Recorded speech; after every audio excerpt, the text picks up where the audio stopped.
Imphal East Lamlai Kendragi Manung Chana Lairiba Sawambung Community Hall da Manipur State Legal Services Authority na sinduna Mega Legal Services Amadi Medical Camp ki Thouram Pangthokhre ngasigi Mega Legal Services Medical Camp aduda Imphal East ki manung da lairiba tongan ba relief camp 13 ki miyoi sing amadi tongan ba mafam kayadagi lakhiba punna miyoi lishingani henmana saruk yaduna pangthokiba camp aduda tongan ba medical department kayagi stall sing hangdoktuna miyoi kaya lemna layeng batan na darkar leiba hidak langtha kaya su lemna yenthokhi relief camp kaya da leiriba mioi kaya da mathau tarabadi anop fauba lemna yenthokhi ngasigi free medical camp aduda medical gi khakta natana legal agriculture yauna tongan ba mathau taba department singi su stall hangdoktuna miyamda khudong chaba kaya fanghanki Thouram aduga mari lainana Imphal East District Legal Services Authority gi secretary oiriba Sorokhaibam Sadanandana haikibada ngasi pangthokliba mega legal services amadi medical camp ki Thouram asi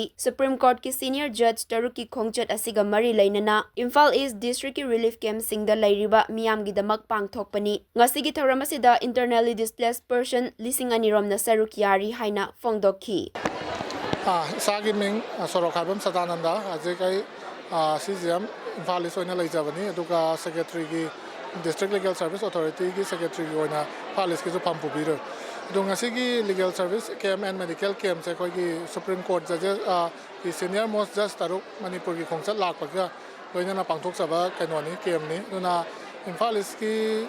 jurisdiction makha da laiba all relief camp ta lairiba relief camp 17 muk laibis ta lairiba koi internally displaced ta ki persons koi irang sina Irang sigi thokiba mi 23 dagi thokiba Irang sigi chelakpa lanjena lakpa singi damakta pangthok saba ngasigi camp ni aduna mi se around loina koi moi mafam dagi relief camp khodimakta koi pick up tawraga laksabani aduna around 2000 person mukti expect tawi ngasi je na phanyam de dum la aduga khoina ngasigi picture services ke hai ta gadi koi gi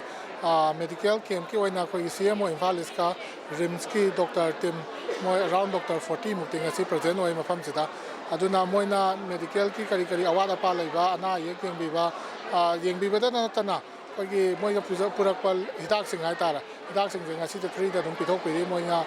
phangba khai de arai ba khai de adugi khudong cha ba si koi IDP sing da pijari aduga somgi site legal service camp ke haragna koi Imphal East district ki makha da DC ki makha da leiba officers me amai tara koi ki social welfare office ko aro then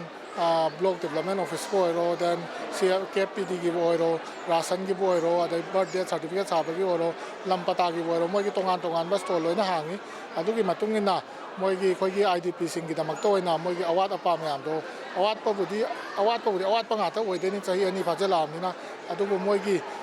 birth death certificate sabe ya da ba problem laiba lampata semdok pada problem laiba adugi problem sing do aya ba khai de loi cha le then social welfare ki beneficial scheme me am ko ki old age pension bo oro as well as koi ki widow scheme bo oro adugi se kudak ta sa ra ko yen thui ha ji adum chatari adagi koi affidavit wat pa khot pa oira kana koi legal district legal service authority ki stall se hanga ga koi affidavit kudak ta dum pi ra ga awat tu men khalle aduga atopa any kind of service ko dum isari district legal service authority ki koi ki panel advocate me amam lairi moina su